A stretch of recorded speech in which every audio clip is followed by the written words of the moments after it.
And again, thank you to Jeremy, Nick, Mr. York, and of course my wife Adrian. Thank you for everyone who has stayed up. Look, Terry, you know what? Even if we don't make it, in which hey, we're not dead yet. We're not dead yet. But even if we don't make it, I want to thank you for everything that you've done. You joined me at let's see. We'll do this Eastern time. You joined me at 4:20 this morning, Eastern time. It's now midnight 15. You put in a shift. You've put in one hell of a shift. So, thank you, thank you, thank you. Daniel, thank you for joining over at the show. I really hope you got a kick out of that. You get to see the other part of my life, that part's my wife and the fun stuff that she gets to do. Like she said, I do the serious stuff, and she has fun, and I love it. It works perfect. So, granted, I had to sit out there with our dog, which boy, that dog's got a gut problem today. I am telling you, there is something wrong with that animal. Love him, love him, love him, but boy, uh, he's uh, mm, he's got one hell of an issue, folks. We are still on the hunt for 300. Uh, I guess Nick's last estimate was we needed about another 130 or something like that, 150, whatever it is. So if you can help us, tag, tag, tag, tag. From now on, last hour, tag as many people as you can. Let's just fill up those numbers. Let's get those numbers to where they need to be. Um, I don't. I know that we're going to be joined by somebody who specializes in helping our veterans with getting home loans. He's a mortgage banker. He works here in Colorado, and he and I have met. He's joining the Community Pay It Forward program, which is always great. It's always I love hearing stuff like that. So, but yeah, Ryan Champion is going to be joining us here real soon. Actually, I got to send him the link, but then he'll be joining us. So bear with me for a second, Ryan. And wow, I got a lot of Ryans.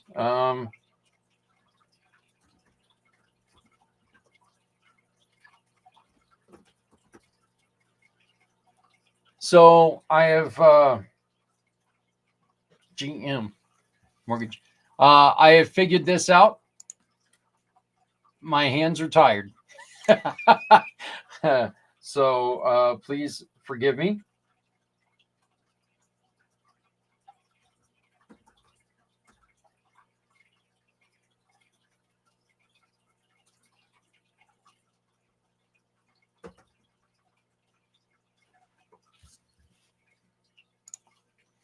Boy, Ryan, I hope this is right. Anyway,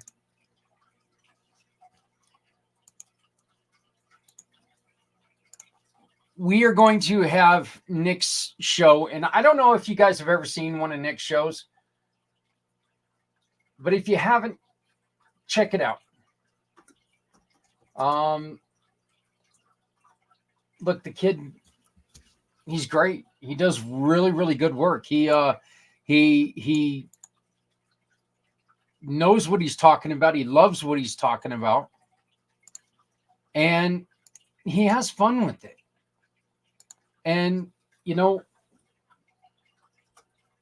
that's something kind of nice, being able to see somebody who takes as much pride as he does. So at the top of the hour, we are going to be going back to Nick and watching his, and then I'm going to come on and I'm going to shut this down after that. So, but we've still got one more hour to go, and I will be paying attention here in just 1 second. All right, there we go. Hopefully I got that sent correctly. That would be nice. So, um, going to kind of recap a little bit on some of the stuff that we heard today.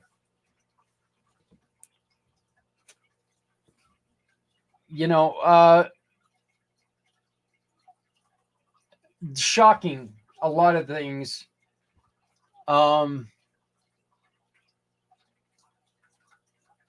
And I think one thing that was really shocking was different stories from different people. Different stories from how men are treated and how women are treated. That's scary, guys. That's scary. We shouldn't have to worry about stuff like this. This isn't the freaking 1920s. We should be able to work, everybody should be able to live the life they love now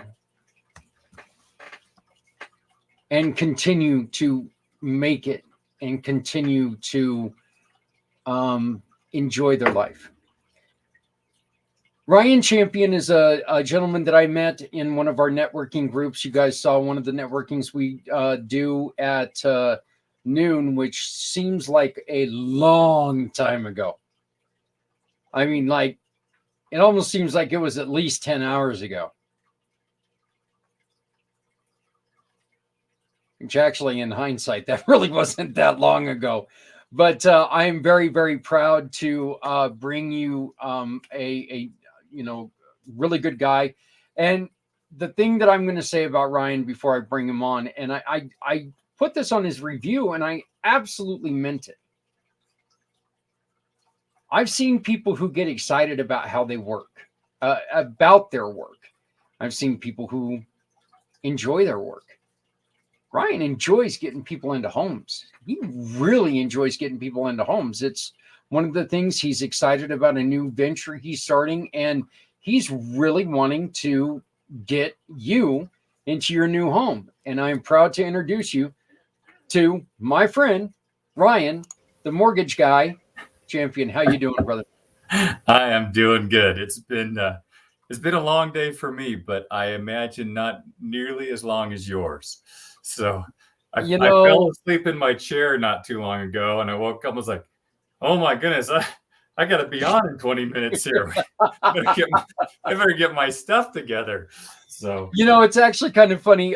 My wife went on for the last 2 hours because they do a paranormal show, and the Paranormal Network lets me piggyback on their show or their programming all day long. They shut down their stuff and they simulcast with us, so we can grab a hold of a larger audience and really discuss what we're trying to talk about. And so the owner of the network and my wife, who's kind of the co-leader, and Nick, who's another one of the co-leaders of the network, they all did a show for a couple hours and talking to Jeremy's dad, who is an honor flight recipient, which they tried to tie. They did a great job of tying everything into the subject matter and did that. And so the plan was, I was going to go catch a Z or two. I was going to go do it. Didn't happen. I got out there and I'm like, it's kind of funny, Ryan, as I get back in here and sit down and I'm like, well, don't fall asleep on me, Zach. Well, if I'm starting to talk and then all of a sudden it gets really deadly quiet. Yeah, well, I'll try to do my best. This is probably not my forte. Well, one of the we were discussing this, Ryan. Hey, Terry, thank you for coming back again. Terry, I want to tell you personally, you joined me at 4:20 this morning, Eastern time. So, that's I'm sorry, Central time, which means that was 3:20 my time right here. It's 10:30. You put in one hell of a shift. Thank you so much for tagging everybody you did and doing all the hard work you've done. Thank you. And if anybody else wins that trip, I'm going to tell you, God, I almost hate saying this, but that means the election was rigged because you have tagged more damn people than I've got on on Facebook. So, Ryan, you are a mortgage. And what is it? A mortgage broker, or are you? I'm a mortgage broker. So there's different ways you can get a loan. There's a retail side, which is your typical bank will be a retail lender. There's also some other retail lenders. And depending upon how they work, they may have a fairly limited number of products they can offer. Most of them are going to offer a VA loan, which we're talking about a little bit tonight. But they might not have a construction loan for VA. They might, and they might not be able to offer some other products for self-employed borrowers, some different things that as a mortgage broker, I work with multiple lenders. Right now, we've got about 20. We add and take away of those as we need different products that we can offer a much broader range of loans than most people. So that means that like one that I'm telling people about right now is the ability for getting loans on a short-term rental property. You're buying an Airbnb. You want to make an investment. And there's a different way you can look at how much money you can earn and how much that qualifies you for. Well, a lot of lenders won't consider short-term rental income. They'll only consider it if you got a year-long lease. So, but I've got a lender that will consider short-term income for an investor to help them get a loan on a home that they want to Vrbo or Airbnb. So I've just got all these different products, which I love because, as you said, I'm starting this business. I've been in this business for 2 years now. I spent 25 years as an engineer managing projects. And as an engineer, you get to solve problems every day. And I was thankful I never worked for like a big airplane company or something like that, because I would have got stuck on left-wing aerodynamics or something and been very specialized. And what I did managing projects is I got to do different things every day. And I always got to learn something new. So for me, it scratches an itch to have a lot of different things and ways to solve a problem for a borrower. And so I tell my referral partners, I did a presentation today specifically talking about niche products to a real estate office. And I told them at the end, it's like, send me your problem borrower. When nobody else has been able to get them a loan, or you need, they don't fit any programs you got, send them to me. I'm going to try and get them through. My favorite story loan from the last year had a mom and a daughter, and they were living in an RV, and they were facing another winter in Colorado, and they didn't want to do it. The space was too small. It was going to be cold. And they came to me through a realtor partner, and they'd already been to 3 different lenders and been rejected every time. They just couldn't get it through. So they said, give Ryan a try. I'm like, okay, I'll give it a try. I didn't have much hope for him, but we looked at their credit. It was too low. Their credit score was too low. We got their credit score up. It was a difficult loan. The realtor and I, it was a lot of emotional drain, because we knew if we didn't get them the home, they were selling their RV, they could end up homeless. It was just a lot of emotion in it, but we got it through, and it was a tough loan. It wasn't a very big loan. I didn't make a lot of money on it, but the joy on their faces when they signed their papers was all worth it. It was completely worth it. There's a mom and a daughter. The mom came up and gave me this hug and just latched onto me. And I was like, I didn't know what to do almost. I was like, what in the world's going on here? Because I'm not that emotional, but I changed their lives by just being able to work hard to get them into a house. And I'm going to remember that loan over one. that was big and I made a lot of money on. I'm like, I forget those because they're just standard. I'd much rather do a loan that had more meaning in it to get someone into a house. So I think that is one reason why I get so excited about what we do is, having that satisfaction, knowing that what you've done has literally changed someone's outlook, if not their lives. And we do it by doing what we do every day. So it's not like we're going out of our way and trying to reinvent a wheel. We're doing what we do every day. This is important to us because, why, Ryan, would we be in business where everyone struggles? If nobody can afford a house, this would be a terrible place for you to be in business, right? I mean, correct. So let's make sure that we are standing up for the people who have, these problems, helping them get through those problems and turning those problems into successes.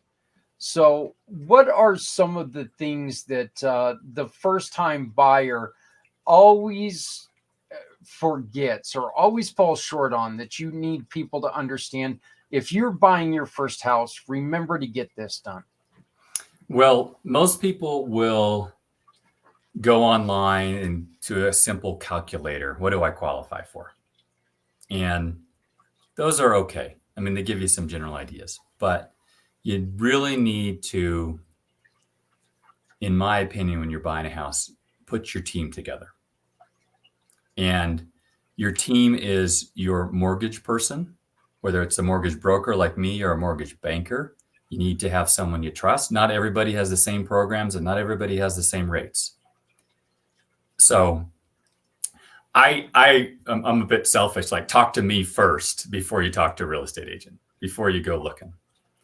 And then I want to get my borrower fully pre-approved. That means they've given me all the information required, give me all the documents so that I have a really strong case to say, yes, you're going to qualify for this and get approved for this, and we're going to get you a loan.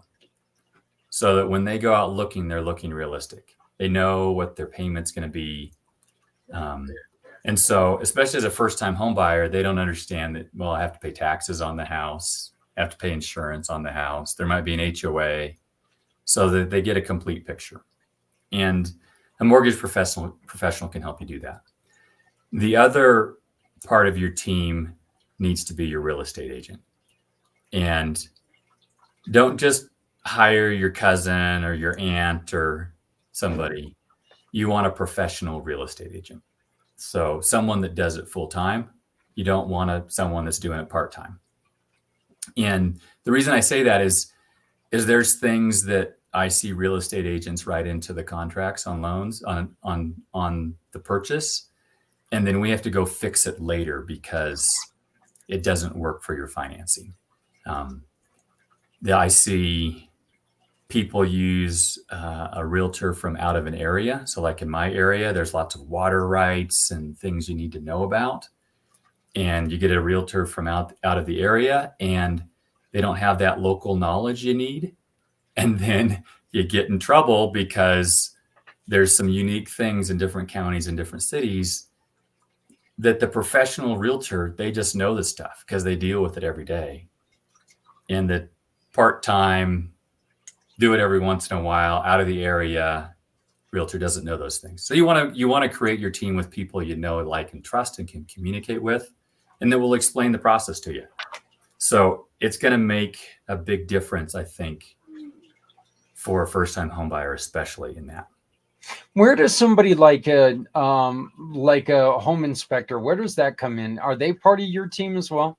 No, that'll be someone that the realtor will help find you once you get the house under contract. So as part of buying a house, you get an accepted contract between the buyer and the seller.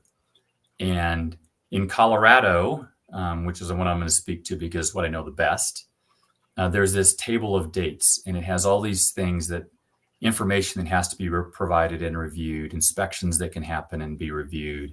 And it gives certain timelines where you can pull out of the contract without losing your earnest money. So when you buy a house, you put down some earnest money. It might be $1,000, it might be $5,000 to say you're serious about buying the house.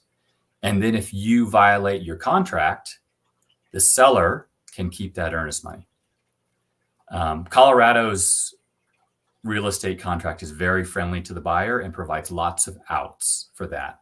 So if there's an inspection that doesn't work out, if the title work comes back and there's some sort of problem on the title, if the appraisal doesn't come back, if you're getting a loan, you're applying for a loan, and for some reason the terms of the loan aren't what you expected it to be, you can pull out. There's lots of ways to get out if you've worked to get those dates correct and you have a realtor and a mortgage professional that are helping you meet those deadlines and advising you on it. So you're protected. So the inspection happens after the contract is done.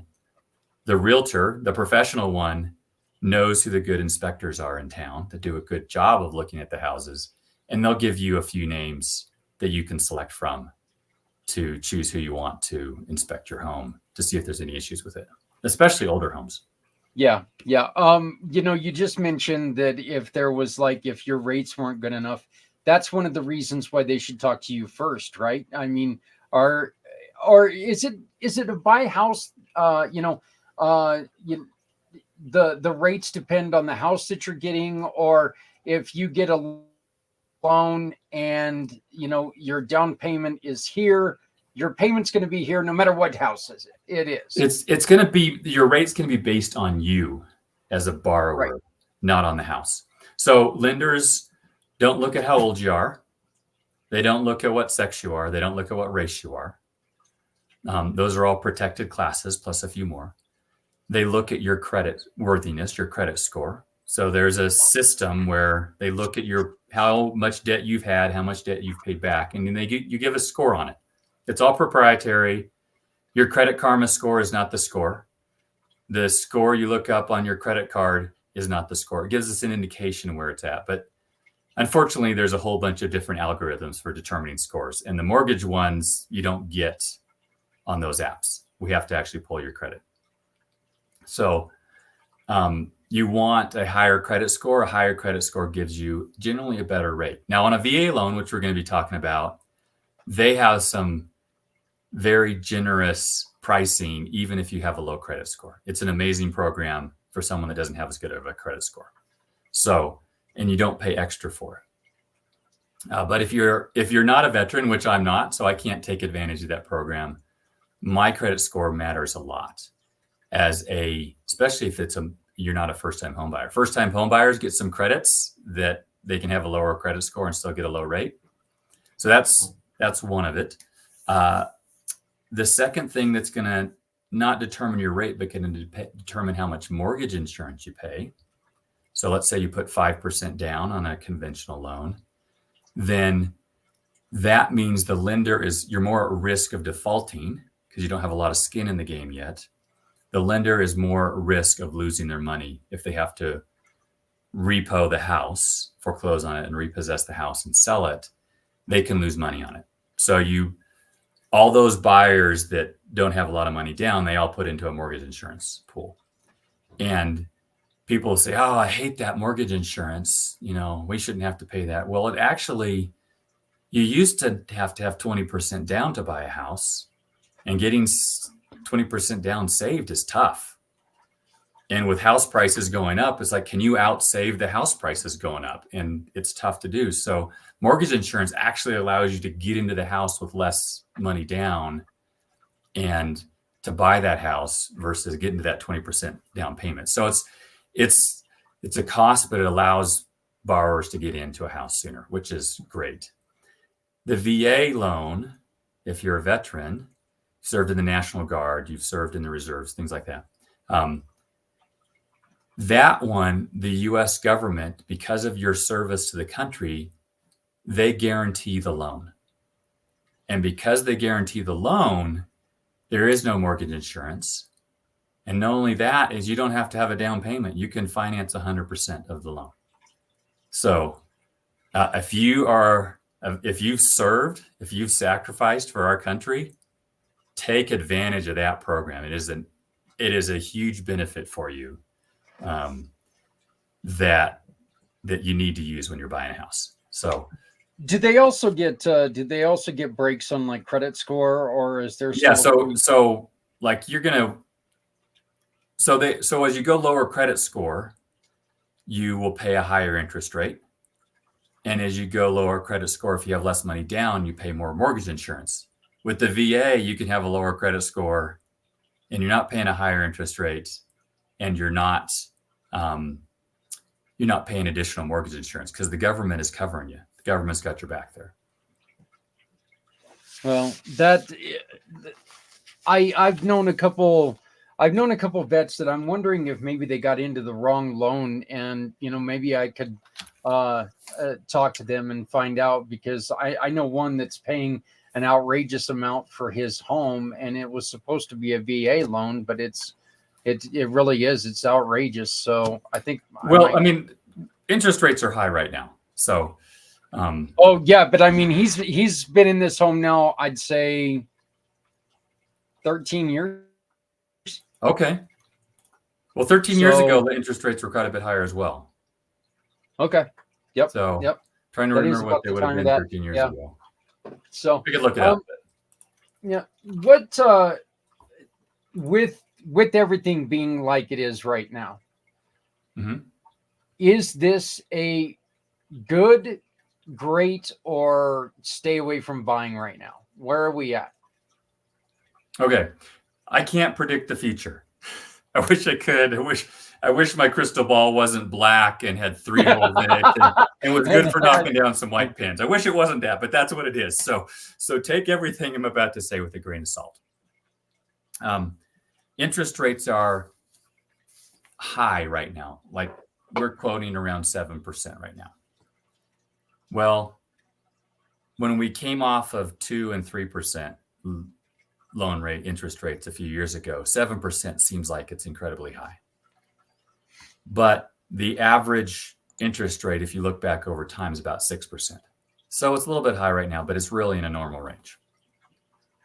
The tough part is affordability, in the fact that house prices are high compared to average incomes, and interest rates are where they're at. So houses are relatively unaffordable right now. So you would think an unaffordable house, people can't afford to buy, that house prices would come down. And if you guys if people like to watch YouTube, there's what I call the doom porn people out there. And they will always have another reason why house prices are going to crash. At first, years ago, it was the silver tsunami. Baby boomers were going to retire and they're all going to sell their houses and house prices were going to crash. Well, that's been going on for quite a while right now. Baby boomers have been retiring. There's been no silver tsunami. In fact, what the baby boomers are doing is they're buying second homes. So they're living in Colorado and buying a house in Arizona that they can go spend the winter in. And even when they sell a home, they buy a different home. They might just downsize, or they move to be closer to the grandkids or whatever happens to be. So that didn't happen. And then recently we came out of COVID, and you saw headlines that foreclosures have increased 71% year over year. And you think, holy moly, we're going into foreclosures. Well, the thing of it is, they were comparing against COVID when the government said you can't foreclose on someone. So that 71% year over year increase was still a lower foreclosure number than before the pandemic, like in 2019. So people love to grab this little bit of data, a little bit of something, and they love to scream that home prices are going to crash. There was a recent one that Airbnbs and Verbos, the investors, were all losing their shorts. It was bad data. They were throwing stuff up on YouTube. House prices are going to crash. So do I know what the house prices are going to be in the future? No, but I can tell you what's happening right now is generally every month we're setting a new record high in home prices in the United States. Now, your local market may be different, so you got to look at your local market, but house prices haven't crashed, and I don't see them crashing. And the reason is because people keep having sex, having babies, moving out of their parents' household. They want their own house. Households are forming. There's a demand for houses. politically, however you view the southern border and people coming into the country, we have more people that need places to live. There is more demand for houses than we've been building houses. And so we're at a deficit right now of how many homes we have, and we're not building fast enough to keep up. So it's a supply and demand issue for me. And there's plenty of demand, plenty of people that can still afford a home to buy it. So we're not seeing house prices fall. We're actually seeing them go up. So that comes back to your question. Is it a great time to buy? I believe if you have a stable income, you're planning on staying someplace for at least 3 years, and you can afford a home, that it's going to be a long-term wealth building tool for you to purchase a home. Because homes appreciate on average about 4% a year. Depends on your locality, but 4% a year. So let's say, like here, standard 3-bedroom, 2-bath, where I'm at in Durango, Colorado, is $500,000 outside the city in the bedroom communities. So you're paying $500,000. You multiply that times 4% in a year on average. You gain equity at $20,000 a year. If it's $600,000 house times 4%, that's $24,000 a year. That's $2,000 a month on average that you're gaining in equity. Wow. So, and you might have only had to put 5% down or 0% down with a VA loan to be tapping into that market. So, I think if I didn't own a home already, I would be trying to buy one right now if I could afford. We've got the election coming up, and isn't there like usually a dip right before the elections, where the powers that be try to get everything in order and hey, you know what, let me sweetheart this deal for you. Doesn't that happen quite often? I know it probably can't happen all the time. There may be a little bit of that, but in politicians are certainly going to try to juice the economy if they're in power to help them stay in power. They're limited in their ability to do that. And so the thing that I see during election years is people get concerned because they don't know what's going to happen. Businesses stop spending as much money. They stop hiring as many people. They don't invest in new capital. And then someone gets elected, and it doesn't matter whether it's a Democrat or Republican that gets elected. It just matters that someone got elected and there was a peaceful transfer of power. And that question in people's minds goes away. Now they know what they're dealing with for the next 4 years. So it's really a question of the unknown makes people nervous rather than it's one party or the other. And then things go back to normal. The Federal Reserve, which you see talked about in the news if you pay attention, and raising interest rates, lowering interest rates, those type of things. Those are all short-term interest rates. And mortgages are based on long-term interest rates. So they most closely track the 10-year Treasury bill, which is a government-issued, U.S. Treasury-issued bond that people can buy. And that's how the government funds itself with these bills. So watch the 10-year T-bill if you want to see where rates are going up or down. Okay. And I that's not even exact. And that T-bill is not based upon so much what the Federal Reserve is doing with short-term interest rates. It's what an investor is willing to pay for that when they buy it. How much interest do they want? And that's based on long-term inflation projection. Wow. That's a lot of technical gobbledygook. Yeah. Sorry about that. And you're into this 20 hours, and your eyes. Oh no. I'm actually really enjoying this because and this is a question that there is a lot of confusion out there. And we're talking about the election, and I think this is something that might help people understand something a little bit more. Ryan, explain to us the difference between inflation and economy. Okay. So inflation is merely a comparison of how much you used to have to pay for a product versus how much you have to pay for it now. That might be milk at the grocery store. It might be gas for your car. A measure of inflation is also commodity goods that you might be buying, clothing, supplies for an industrial plant, glues, supplies, raw materials, and rent, cost of housing is a big part of inflation. And there's a whole bunch of different inflation numbers, and you'll hear CPI, PCE, PPI. Don't worry too much about it. It's just inflation is how much you had to pay for something this year as compared to last year. So currently, core PCE, which is the Federal Reserve's favorite one, is running in the 3s right now, year over year. But if you looked at the last 3 or 6 months, it's in the 2s, maybe even in the 1s if you annualized it. So inflation's come down. It was at 7-8%. The problem is for inflation is that it was running high for a couple of years. And so I haven't looked at this number, but I think it was 17% up in like the last 2 or 3 years. So that means your grocery bill's a lot higher, your rent's a lot higher. I feel it when I go to the store. I feel it when I'm buying things. When I buy something off of Amazon or Walmart or whatever, you see it. And that's put the hurt to a lot of people. The economy, so inflation number is down right now, right? And people are like, it's great, the inflation's down. Well, that just means that prices aren't going up as fast anymore. They're still up. They're not going down. They're not deflating. So we're still feeling pain. So the government wants to say everything's great. You should feel great because inflation's down.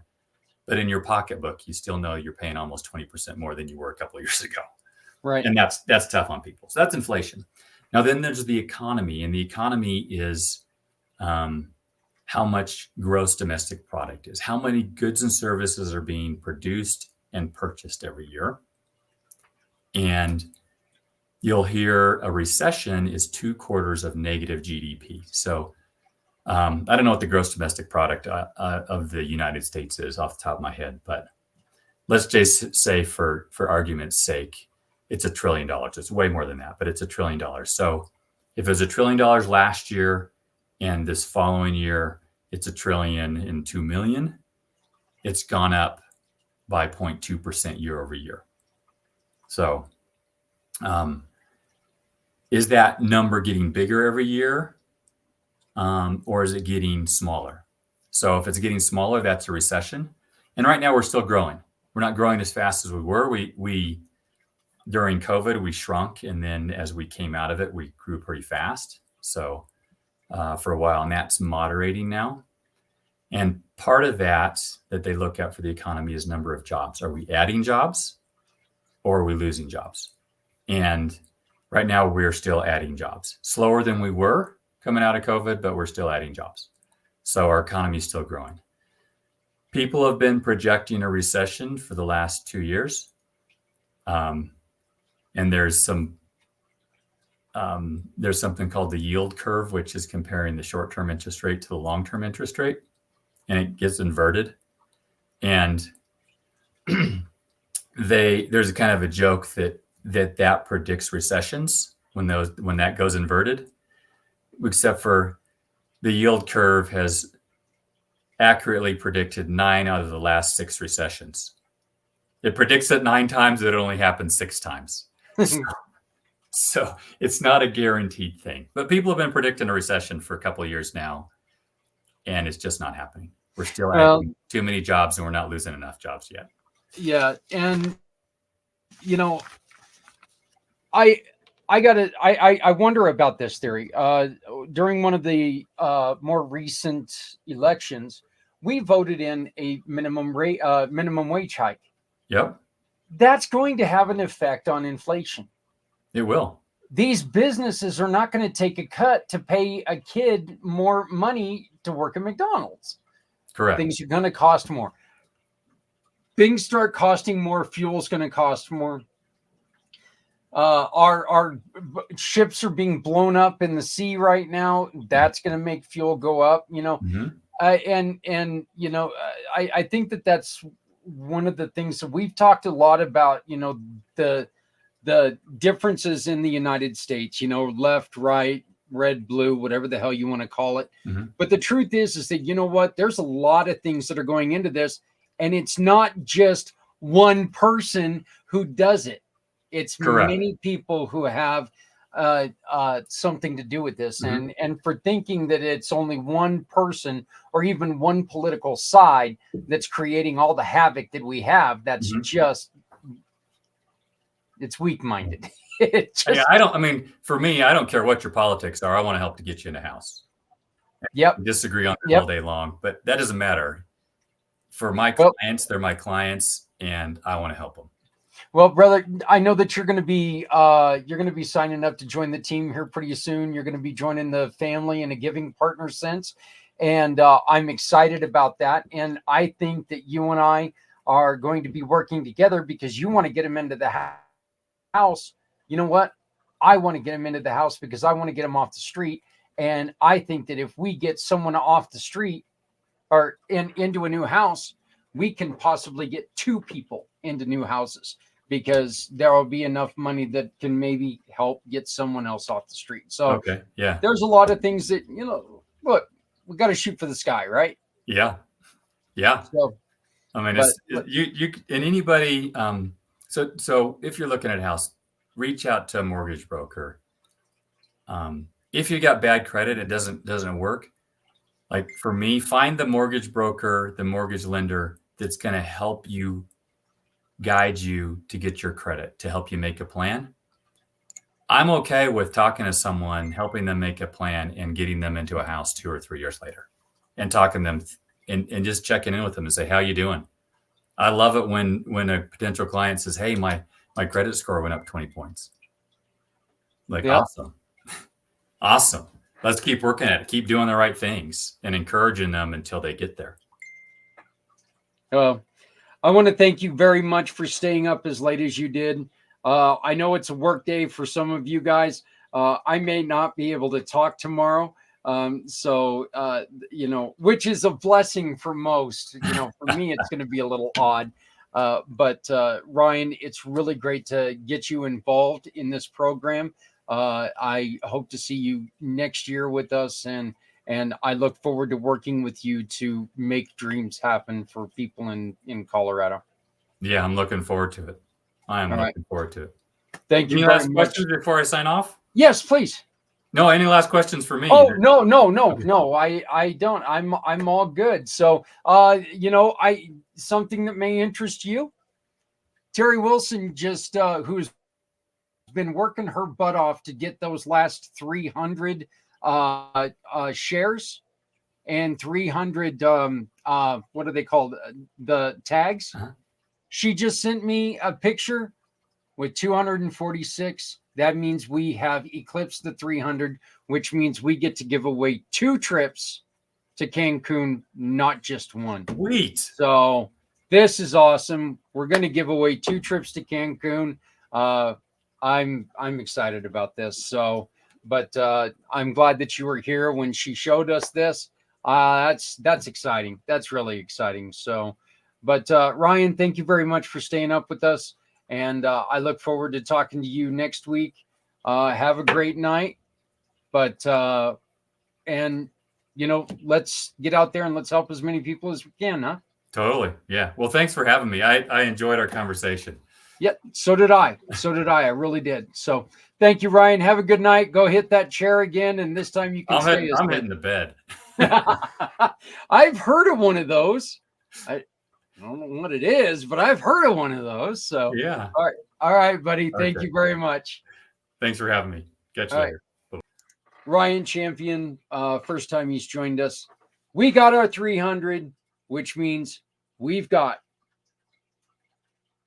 2 trips that we're going to be giving away.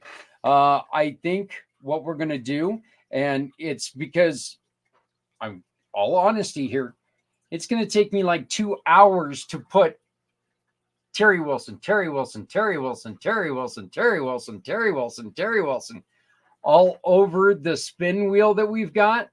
So I'm going to get with, just to make sure that he gives them to us, I'm going to get with Will tomorrow. I'm going to tell him that Terry did this and is helping us give away 2 trips. And then what I'm going to do is I'm going to ask Will to join me as we spin the wheel together. I think it's just right that we do that.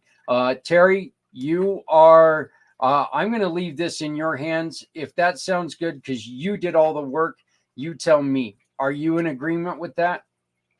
So I'll wait for your answer. One other thing, folks, we are going to extend the auction because we've only got 2 things with bids on them. Perfect.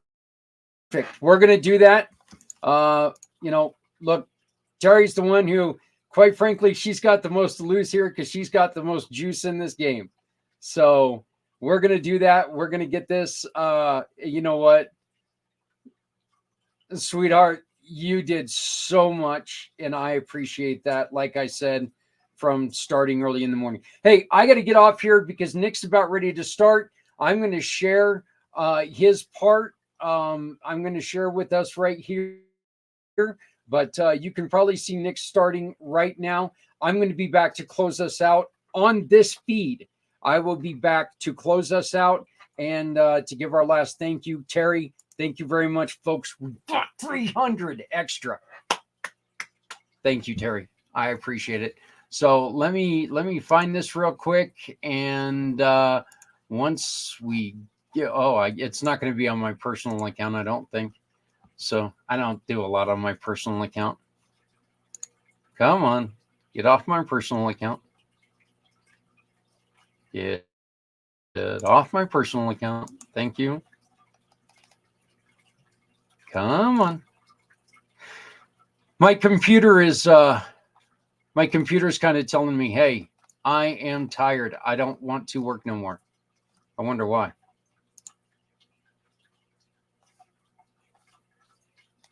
Let's see. All right. Let's try Things Network.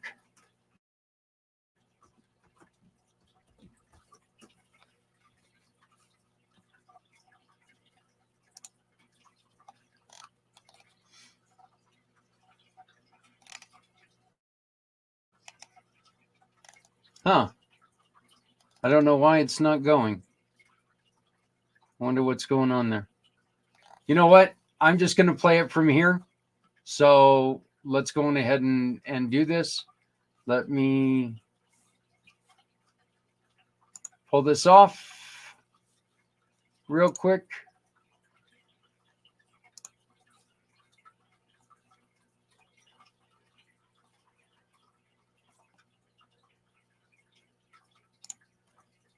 Sorry about the delay, everyone. This show is going to be right around 45 minutes, so I will be back to close us out. In about 45 minutes, we get to watch Nick the Great. Thank you very much for doing this, Nick. You know how much I love your shows, man. So let's watch this. If you guys have any questions, please. Your phone is smoking. Yeah, I'll bet. But if you have any questions, if you want to make sure I'm still awake, go on ahead and ask the questions. I guarantee you I'm going to be sitting right here watching along with you.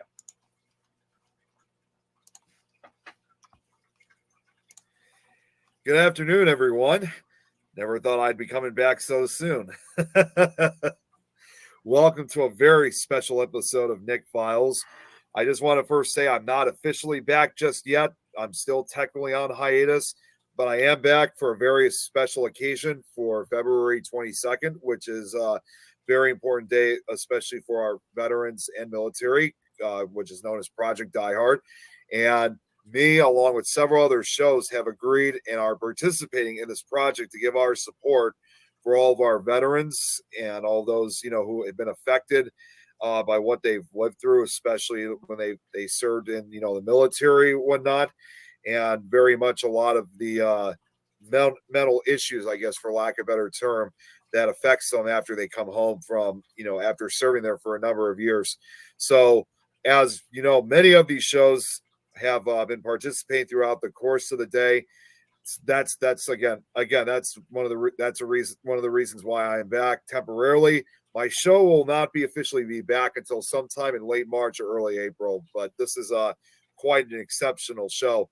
And because of that too, we're actually going to take things a little bit differently this time compared to what I've done to show my participation with this special event that's going on again for our veterans and also our allied veterans too.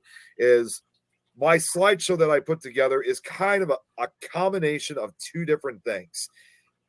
But at the beginning and the end, we're obviously going to give my share of what I've learned about, again, when it comes to the mental effects that a lot of these soldiers, these veterans have had, like I said, when they've been serving.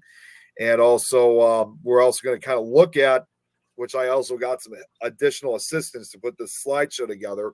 I certainly would like to give part of that credit. I know she said she doesn't need it, but I'll still say it anyway. I like to give part of this credit to Jan Lynn, who actually assisted me by getting some of this information for me, which I definitely would like to thank her for, because without her, I probably would have probably been able to get as much information as I got. But honestly, even with the information that I did, and also my mom helps me out too. So thank you very much for that as well.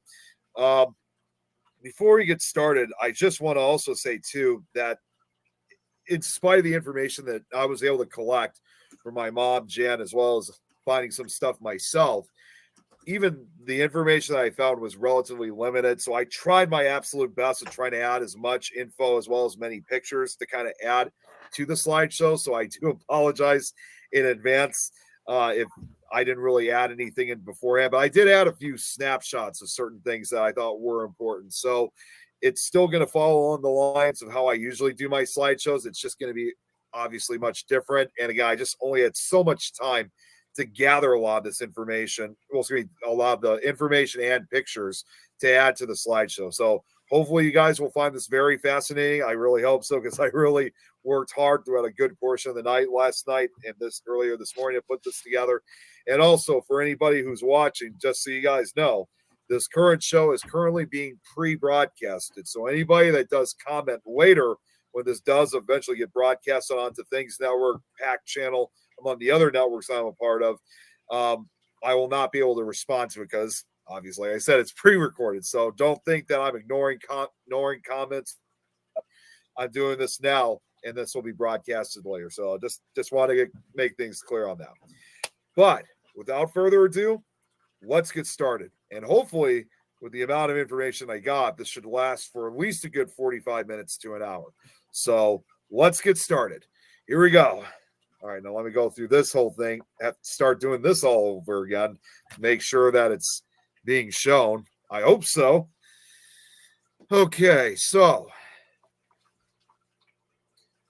I just want to make sure this is working correctly, because since I'm not doing this since I'm pre-broadcasting it, I can't see it from my phone, obviously.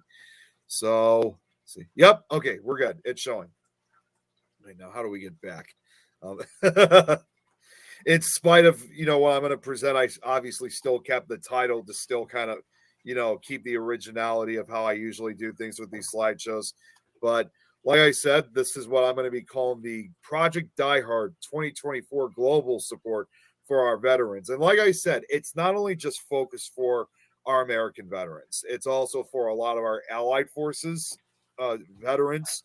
Allied forces veterans who've served, especially those who have been involved in NATO, especially those in NATO, but even those outside of NATO, we give that support. And Jan actually gave me kind of a good idea.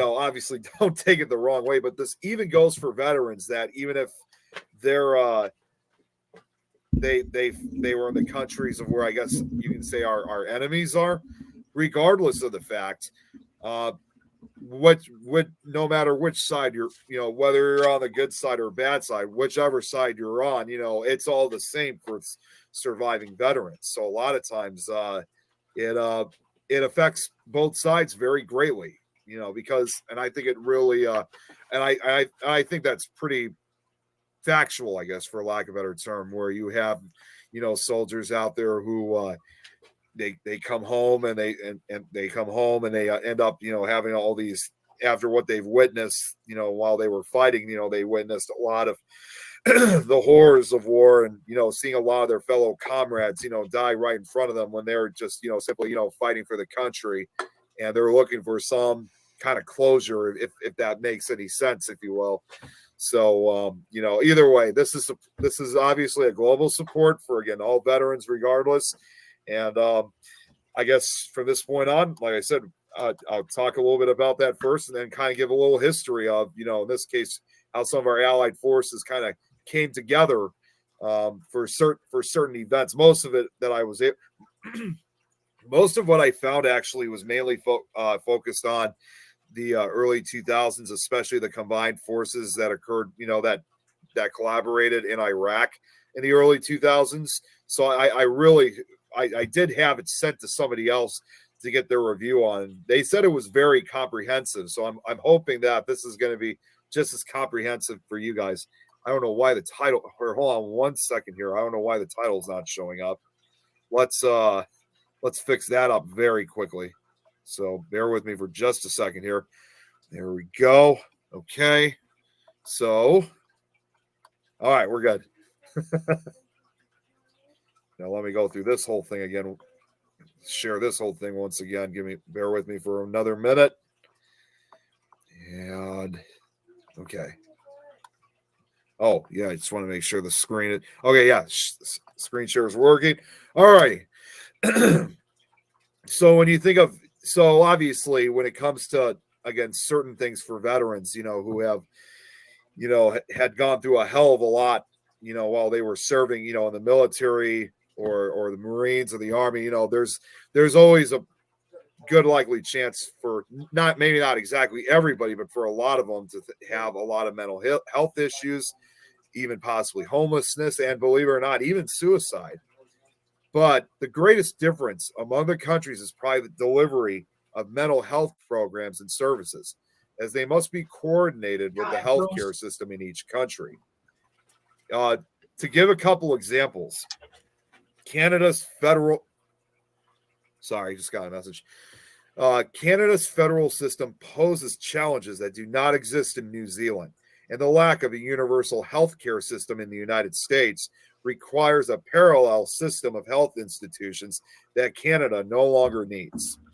These considerations, therefore, have a significant influence on how each country develops its own solutions to mental health problems that may arise from military service. In New Zealand, for example, since there is no separate department for veterans, the programs for them are the same as those for serving and transitioning personnel. The smaller number of cases, given the smaller number of personnel, makes it easier for New Zealand to offer individual service. In the United Kingdom, another good example, the services of the armed forces are available to serving and transitioning personnel up to 6 months after release. After that, the National Health Service is responsible for veterans' health care needs. Special needs are met by community organizations, after which the Departments of Defense works through Veterans UK, the central umbrella organization that coordinates service delivery at the local level. For example, in the case of Community Health Services for Veterans, the largest partner organization in England is what's known as Combat Stress. In Scotland, Veterans First Point coordinates these services, while another organization coordinates services in Wales. But the thing is, what is important is that, unlike in Canada, the governments of these two countries only coordinate specialized community services. They do not directly provide mental health programs to their veterans. During the study, some discussions on mental health led to a discussion about the connection between mental health problems and homelessness. Now, in the United States, it's no surprise at all whatsoever. Homelessness is clearly a problem, and not just for veterans. I mean, it goes for a lot of people, unfortunately. I mean, even here in Chicago, we have, I don't know if I would say that we have one of the highest rates. I wouldn't say that necessarily, but we do have a lot of, unemployed and homeless people, still living out in the streets. But either way, however, the large number of veterans in the U.S. means many among the homeless population, definitely. It is therefore easy to assume a cause and effect relationship between a veteran and homelessness.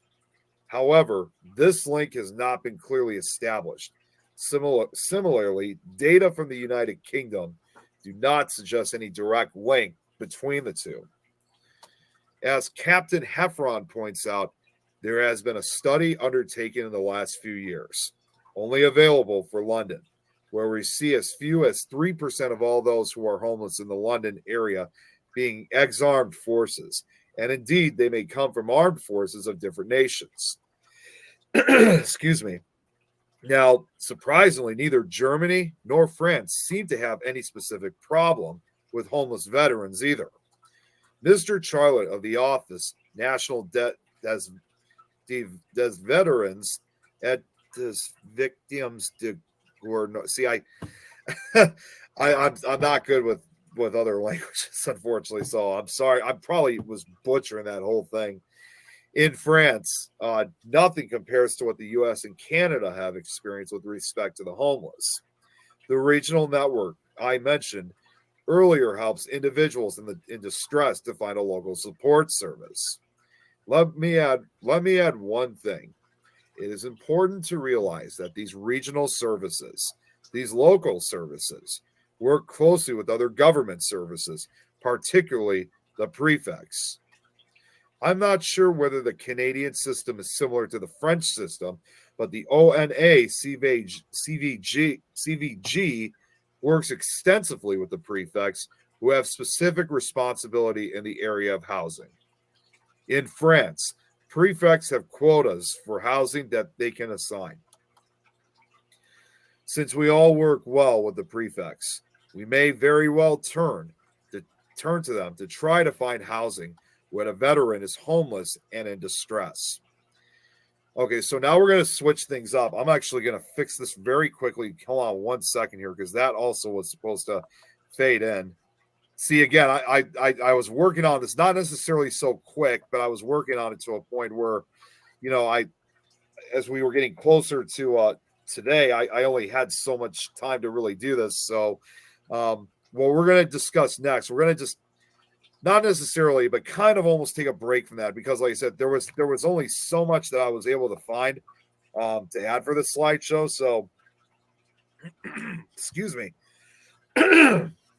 We're gonna go into a little bit of a history subject now, which I wish, honestly, if there was more websites that had a lot more, I probably would have had this a little bit more connected, if you will. So I do, again, apologize if I'm just jumping from one subject to another, because there was only so much information I could find about what I was able to find. So either way, it should be interesting. So now what we're going to get into is, like I said, is a little bit of a history lesson. Okay, now, there we go. Now we got the fading correct. Is basically now the Allied forces coming together on one of these operations during the time of Operation Iraqi Freedom. So just to kind of give that kind of support system of different countries, given, assisting the U.S. forces in this case, if I'm saying that correctly. Excuse me. So from the start of Operation Iraqi Freedom in March 2003 until March 2009, ground troops from 37 countries deployed alongside U.S. forces, with some 20 other countries providing indirect support. Yet U.S. media and public opinion often regarded this coalition of the willing with either skepticism or disdain, believing that the United States was engaged in a lonely and, by implication, hopeless cause, which I can understand with what they were thinking first, because especially, I mean, honestly, what I could really think of is especially after 9/11 in this case. I'm sure the United States basically thought that this was something that, they were going to have, I guess really say that they were going to have to kind of deal with this themselves. But either way, it was still incredible that many other countries decided to deploy their forces during the start of Operation Iraqi Freedom. On the contrary, many countries provided significant military support to the U.S. Army, performing vital missions to assist combat, intelligence, reconstruction, and support operations. The participation of these coalition partners proved critical to the success of the overall mission. This monograph examines the achievements and contributions. The terms allies, coalition forces, coalition partners, and multinational forces are used interchangeably to refer to non-U.S. forces that deployed to Iraq under U.S. theater or regional command. And by the way, I almost forgot to mention, a lot of this information I was able to find, speaking of which, and again, this was with the assistance of Jan, was we actually went through a PDF file of a book that had a lot of this. So a lot of this came from the book that we looked at this information from. But again, there just wasn't that many sites that could provide a lot of this info I was looking for. So we didn't take exactly all of it, but we took what we believe was probably the most important pieces of information to have for this slideshow. Now, these do not include, now going back to these different terms, these do not include forces deployed to Iraq under the, I don't even know how to say that word, of the United Nations, UN, or the North Atlantic Treaty Organization, that are known as NATO, whose troops were not officially part of the U.S. command and control structure. Although the official number is unknown, it's about 60 nations. In addition to the contributions coalition forces made to the operational and tactical environment in Iraq, their presence had obvious strategic implications that reached far beyond the theater of operations. Multinational operations strengthened and maintained long-standing alliances and reflected a general aura of international cooperation among U.S. allies. They also warded off charges of neo-colonialism against the enterprise and imparted a genuine feeling of legitimacy to its aims. Japan's participation in Iraq, its first military deployment since World War II, which is just incredible that, after that long, significantly reinforced its long existing strategic ties with the United States. A similar bond resulted from El Salvador's comparatively large and lengthy involvement in the war. In addition, partnerships forged in coalition operations helped foster new alliances and friendships, which, it's just amazing that, especially after certain, if you look in the case with Japan and also El Salvador, after all the, as it says, the strategic ties and rivalries and stuff like that, it's just amazing that they tried to, I guess, bandage up, for lack of a better term, to try to not only increase what, not only just to give the assistance, I guess, but to also just increase that coalition or alliance for all those that, want to help out, in this case of the U.S. or other countries regardless. Now, Georgia's decision to send troops to Iraq, for example, created strong ties with the United States and other Western allies, as did the significant contributions of other Eastern European and former communist bloc nations. Finally, multinational operations helped improve interoperability between U.S. and coalition forces, which will be essential in future combined operations. The U.S. Central Command and U.S. Army planners. Oh, wait a minute. I guess that was, I might have missed a sentence there. Okay.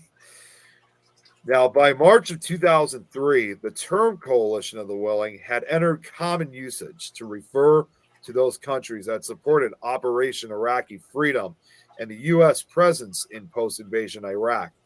The initial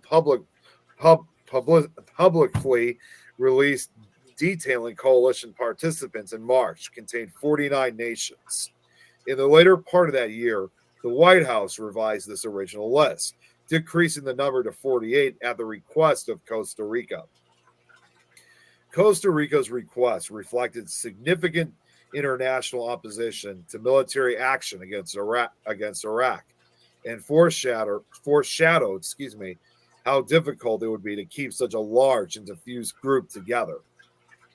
Home multinational armed forces that participated in the invasion of Iraq were under the command and control of the commander of CENTCOM, or if it's CENTO, I think it's CENTCOM. Okay, yeah, CENTCOM, General Tommy R. Franks. Although national chains of command remained strong, CENTCOM, a U.S. regional combatant command established in 1983, had plannished an operational control of U.S. operations in the Persian Gulf from Egypt to Pakistan. It was a U.S. joint command consisting of land, sea, air, and special operations forces. Each of these components was under the combined forces led by General Franks. American and other allied nations' ground forces in CENTCOM served as part of the coalition. Forces Land Component Command, CFLCC, headed by Lieutenant General David D. McKernan. CFLCC consisted of 2 U.S. Corps level headquarters, the U.S. Army V Corps and the I Marine Expeditionary Force. Allied forces, specifically the British 1st Armored Division, served directly under the I think it's supposed to be the 1st Marine Expeditionary Force during the ensuing operations. Meanwhile, Special Operations Forces of the United Kingdom, Australia, and Denmark, according to most reports, became part of the U.S. Combined Forces Special Operations Component Command, or better known as the CFSOCC, another subordinate headquarters of CENTCOM. And this is actually, so right here, this is actually the first chart that I was able to find, the Coalition Forces Land Component Command and U.S. Combined Forces Special Operations Command as of May of 2003. It's still, from what I heard, I mean, if I'm saying this correctly, it still kind of looks the same, but you're going to notice some changes, though, as we press on. So obviously you got the second Secretary of Defense up here, U.S. Central Command down here, Coalition Forces Special Operations Component, which was led by the United States, and the Coalition Forces Land Component Command, which also was led by the United States. Most of these here, as you can see, were led here by the U.S., except for the Combined Joint Special Operations Task Force West. Yes, it was still led by U.S., but it looked like the secondary was also Australia and the U.K., and the 1st Armored Division was led by the United Kingdom also. So that's quite interesting of how they made this whole chain of command, if you will. Oh, now this right here. Shortly after the initial invasion, Spanish soldiers moved into southern Iraq from positions in Kuwait, if I'm saying that correctly. Although they later served in a combat role alongside British and Australian forces, their first task was primarily humanitarian assistance behind the Allied lines of advance. A number of other nations sent troops to Iraq during this phase. Albania, the Czech Republic, Dominican Republic, El Salvador, Republic of Korea, Ukraine, and Mongolia all deployed soldiers to Iraq from late March through April. By April 30th, a total of 11 Allied partners had committed nearly 50,000 troops to the coalition effort. To perform its diverse missions, CGTF-7 also had at least limited operational control of all forces within Iraq, including all multinational forces. Now, after May 1st, 20 countries deployed contingents to Iraq: Azerbaijan, Bulgaria, Estonia, Georgia, Honduras, Hungary, Italy, Kazakhstan. I can never say that one for some reason. Latvia, if I'm saying that correctly, too. Lithuania, Macedonia, Moldova, the Netherlands, New Zealand, Nicaragua, Norway, Philippines, Romania, Slovakia, and Thailand. The influx brought the total number of allied partners in Iraq to 333 and increased the number of non-U.S. troops in Iraq to 25,000. Key to the second expansion was UN Security Council Resolution 1511, passed on October 16th, which officially authorized the creation of a multinational security force in Iraq and urged UN member states to contribute to the force and the reconstruction of Iraq. More nations sent troops after the UN approved the resolution because it provided international legitimacy to the effort. Allied partners played the major role in several of these multinational divisions. The British, who provided the second largest contingent of forces in Iraq, took the lead in MNDSE and provided command and control for a large number of coalition forces in southeastern Iraq, including those from Italy, Australia, Romania, Denmark, Portugal, Czech Republic, and Lithuania. Poland, the third largest troop contributor, took the land in MNDCS, which included troops from the Ukraine, the so-called Plus Ultra Brigade, MNBPU, also known as the Brigada Hispano-Americana, composed of troops from Spain, Dominican Republic, El Salvador, Honduras, and Nicaragua, as well as forces from Kazakhstan, I can't say that one, Latvia, and Mongolia. MNDNE, under the lead of the Republic of Korea, stood up in September 2004 after Seoul agreed. I never really figured out how to pronounce that one. Agreed to significantly increase its troop strength and undertake reconstruction and humanitarian efforts in northern Iraq. Now, that's quite amazing that these other allied forces that were added to this, I mean, it was like it just got bigger and bigger, which really goes to show about this kind of, I guess if you want to call it global support, of assisting again these different countries. It's just absolutely incredible. Now, now right here, this is the second chart that was created as of June 2003. So now, not necessarily, again, I should take back what I said, not necessarily the same, but it does have a little bit of a difference to it. You still have multinational division, North, Central, and also in Baghdad, all led by the United States, as well as the West, also led by the U.S. And then now this time you got the South Division being led by Poland and Southeast led by the U.K. So now they're really starting to kind of take charge of these certain divisions now. In April 2004, CGTF-7 commanded 162,000 ground troops in Iraq, of which approximately 25,000 were coalition soldiers and a Japanese contingent that deployed to Iraq in February of that year. A number of nations, however, withdrew their forces during this time. Nicaraguan forces left Iraq in February due to funding constraints. Then, in the wake of the bombing of the Madrid commuter trains in March by terrorists, Spain withdrew its forces, as did the rest of the Plus Ultra Brigade, except El Salvador. These withdrawals resulted in the number of allied nations with troops in Iraq falling to 30. So unfortunately, I mean, it's not really surprising that, even when you have all these different allied nations coming together to fight, unfortunately, some of them will eventually withdraw because, again, for a number of various different reasons, as you can see right here. So it's not surprising the least bit at all.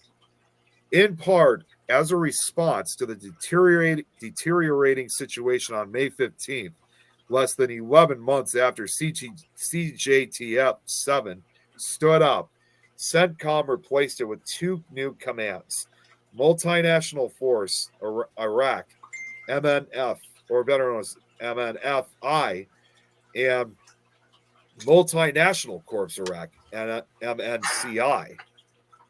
General Sanchez, the CGTF 7 commander, led MNFI until July 1st, when General George W. Casey replaced him, while Lieutenant General Thomas F. Metz took command of MNCI. Now, the term plus ultra, which is Latin for further beyond, is the national motto of Spain, believe it or not, which is something I never even knew about. Now, shortly after standing up, MNFI adjusted the boundaries of the multinational division areas of responsibility. The basic multinational division structure, however, remained relatively unchanged, with MNDN, MNDNC, MNFW, MNDB, MNDCS, and MNDSE. The only significant alteration with the creation of MNDNE under the control of the Republic of Korea from the MNDN area of responsibility. As a result, MNFI truncated MNDN and renamed it Multinational Force Northwest, MNFNW. Geez, a lot of initials here. In September of 2004, the United Kingdom and Poland continue to provide the lead in MNDSE and MNDCS, respectively. Meanwhile, a few smaller nations added their units to the mix. Tonga deployed a small contingent to Iraq in June 2004, and Armenia deployed its first forces, 50 personnel, in February 2005. Other nations added or subtracted from their deployed forces so that by May, MNFI maintained command and control over 23,000 non-U.S. coalition soldiers. This was only 2,000 fewer soldiers than before CJTF 7 stood down the previous year. While the number of allied partners in the coalition decreased to 25 by May 2005, many of the remaining allied contingents actually increased in size. Now, in the United States, so we actually are getting close to the end of the slideshow, which again, I know it wasn't very much, but it was definitely a lot more than what I was originally thinking we were going to get. But we are now kind of going back to the mental health issue, because again, I want to kind of switch between, regards to the mental health and also an example of different allied forces coming together to fight alongside again with the United States. So now we're going to go back as we get close to the end of this. Like I said, I was anticipating this was going to at least last for probably about a good 45 minutes to an hour. And let's see how far we've gotten so far, because I was reading relatively slowly and carefully. So we're only at 35 minutes. I was expecting it was going to go a lot more longer, but I still got at least another 2 or 3 more slides, and it's going to last for quite a while anyway. So I don't think I'm going to be able to make it for a full hour, but I could see it lasting for at least about a good 40. Okay, so I'll put it between another good 40, 45 minutes. And once again, I just want to say for everybody who's tuning in right now, this is actually a pre-record broadcast, so I'm not actually live as of right now. So again, if anybody's wondering why I'm not answering, saying hello or answering any questions or anything like that, again, this is all pre-recorded. So don't think I'm ignoring you. I promise you guys. So anyways, to get things, as we get close to the end of this, but still have a little bit more to go. In the United States, it is commonly believed that there is a direct causal link between the suicide rate and veterans, given the risks of mental problems. So once again, like I said, going back to the mental issues, of what a lot of these soldiers are affected by after they've been overseas.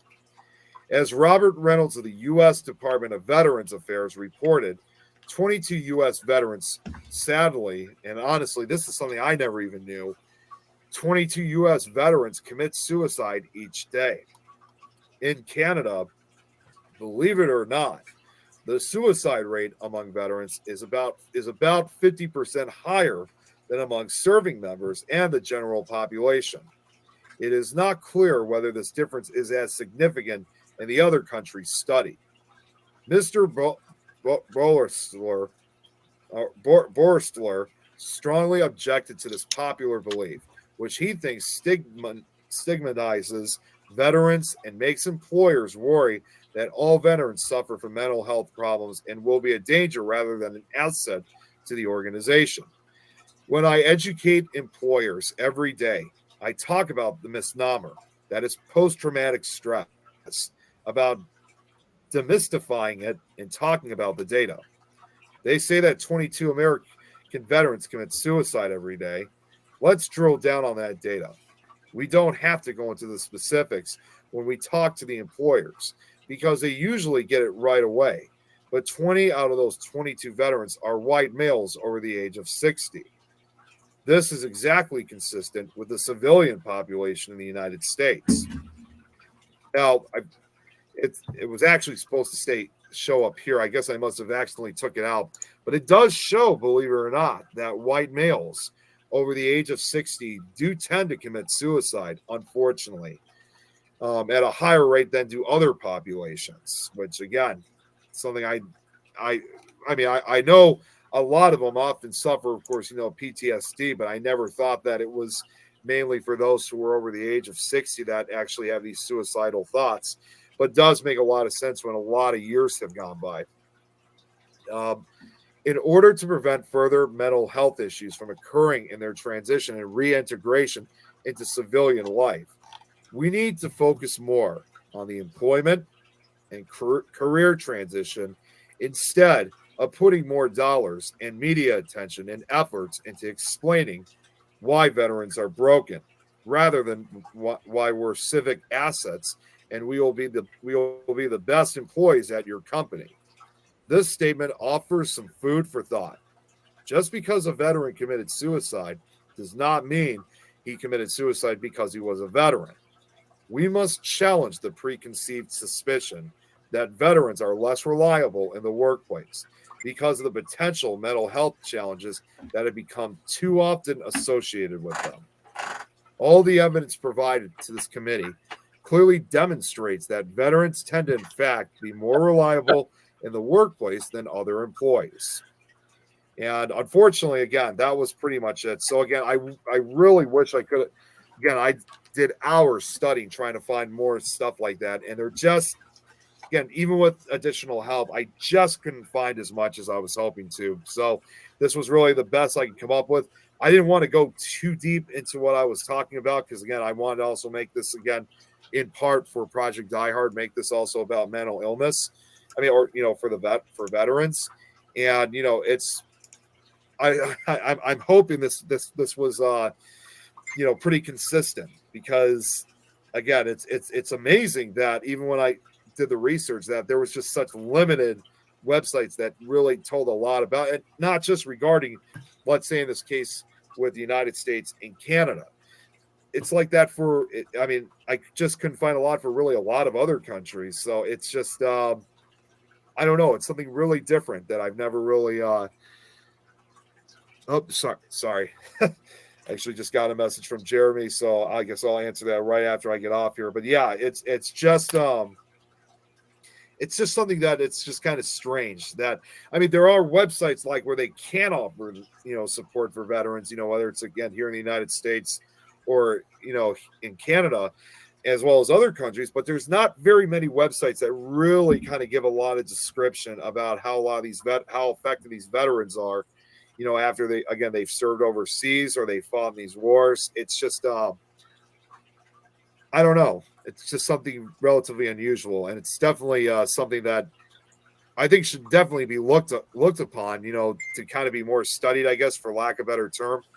And, it's a very important thing because we kind of do have to look at things, in this case, from the veterans' point of view, because you never really, you can never really understand what they have gone through, especially when they've served, again, whether it's military or the Marines or even the Navy, or but more, I guess I'll say more for the like Marines and military. And we've often heard stories time and time again for those who served, who have fought in these wars. They observed the wars and horror, the horror and wars, excuse me. And it must be very, very difficult for them to comprehend. Obviously, as a grandson of 2 World War II veterans and also a relative of a few veterans who have also served in Vietnam, not necessarily both of my grandfathers, they didn't although they both served in World War II, they didn't actually witness a lot of the fighting itself. But in the case with, I don't know fully, but with some of my distant relatives who have served in Vietnam, I certainly cannot imagine what they've gone through. And although I haven't seen most of them for a while, even though they seem to be living a very normal life, I'm sure that deep down inside, that effect is still very, very real for both, for even after all these years.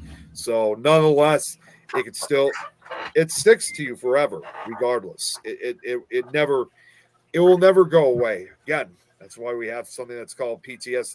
Well, I wouldn't say that's why, but a lot of these soldiers, indeed, they do suffer PTSD, and later in life, from what now I learned is that they do often have these thoughts. Some of them do have these thoughts of suicide, apparently over the age of 60, which is again something I just learned for myself from this presentation. So it's I don't know, it's very unfortunate, but that's why I think by doing something like this will definitely give a lot of support, and help out for these veterans, again, not just here in the United States, but also for a lot of these other countries, including even those who have fought currently out, either in with the war in Ukraine and Russia, or Israel and Israel and Palestine. I mean, those are 2 primary examples where years, whenever these do end, it's going to have an effect on a lot of the surviving soldiers that fought for their respective countries. So the reasons are never good, but the loss of life is certainly out even worse. But for those who survive, again, it will have a lasting effect on them, nonetheless. But anyways, again, I know this wasn't really a very long one, but we did manage to make it almost to the 45-minute mark. So this actually did work out pretty well. I'll message him later. I definitely would like to thank Zach of Pack Channel, of course, all the other shows on the other networks I'm a part of. But I guess in this case for Zach, I definitely would like to thank him for allowing me to take part in this, bring this special Nick Files on for Project Die Hard, to give my support and to give my information out. I took part in it last year, if you guys remember. I did the year before. I'm hoping to do it again next year. Of course, now that I got a full year, I'm going to really kind of do some hard thinking on what I'm going to be talking about for next year, because trying to come up with what I wanted to talk part of was a little bit more difficult than I expected it was going to be. So I wasn't sure what I was going to talk about until literally like 2 nights ago. And that's why, again, giving Jan the credit, she had this idea of talking about, different, countries coming together. And again, even if it's countries that, we've never really fought with before, the fact that we grew to quite a large number, that's pretty incredible. It really is. So, but either way, again, I do apologize if I didn't really add like a lot of pictures, or I didn't get as much as I was hoping I was going to get. It was the best that I could do. And I hope either way you guys found it interesting regardless. So I definitely would like to thank Zach. I also would like to thank, again, Jan and my mom for providing the information for me to put this slideshow together. And for anybody that tunes in later today, I'm going to say thank you in advance for checking it out. We really appreciate it. As you guys know, like I said at the beginning, if you weren't here at the beginning of the show, I'm not officially back just yet. Again, I'm still on my hiatus. Again, I was only coming on to help take part in this special event. So I will be back, as a reminder, sometime in late March or early April. I haven't even gotten started on the other presentations yet, but they are currently underway, which I'm hoping to begin sometime in early March. So that's why I'm saying late March, early April is when I'm going to get started again. But either way, I'll be getting started with this in just a couple of days, sometime after February. But as always, thank you guys so much for tuning. As always, it's definitely good to be back. I will see you guys in just a couple weeks, and I'm already coming up with a good list of things I'd like to present. Of course, we're going to continue on with, for starters, the cryptid stories, because I do have a few more cryptids I would like to present before we get back into the haunted and historical locations. So it's going to be great. So I can't wait for season 3. So season 3 coming soon, just another month or so. But again, thank you everybody so much, and I'll see you again real soon. And Zach, thank you once again for letting me take part in this. You guys all have a great night.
Three years ago today, I started this.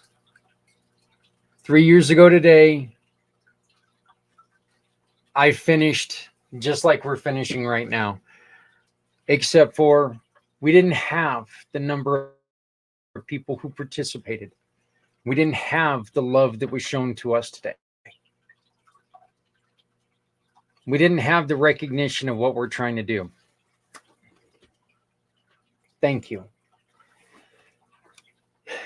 Thank you to everyone who spent 22 seconds with us. Because I think one of the things we found out today in this whole show, we've got a long way to go. We've got a long way to go. But I think that we also found out something very, very important. We've got a long way to go, but if we start communicating, we might be closer than we think. There are a lot of problems when it comes to our veterans, our heroes of any kind, okay? There's a lot of problems for your neighbors, for us as humanity. We deal with a lot of problems every day. We need to stop being so judgmental, and we need to remember, look, life isn't perfect, and it's not ever going to be.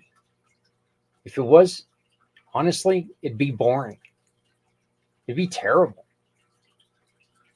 We learn from our mistakes.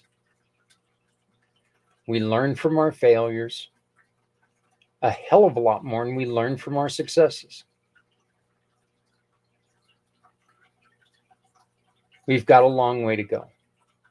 We're going to continue the auction because we need to try to raise a little bit more money. Problems started yesterday with Buffalo Wild Wings. They dropped out. 2 of them dropped out. It is what it is. We're going to try again next year. Next year, this is on a Saturday.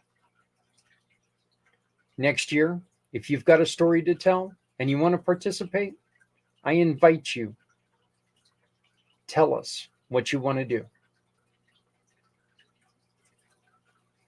I think the funny thing is that we've got 22 hours, and that seems like an extremely long time.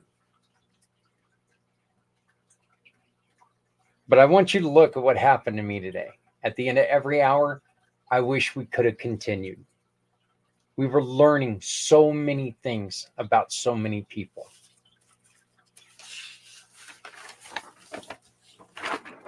None of this could have happened without you. And I thank you for that. It means more to me than you will ever know. Seeing your commitment to caring, your commitment to a desire for change, that means everything to me. Community Pay It Forward, the life and the companies that Adrian and I are building. That's what we're looking for. We're looking for partners. We're looking for people to come together. As it says in every video I do, come together. Because if we come together, we can make a difference that changes lives.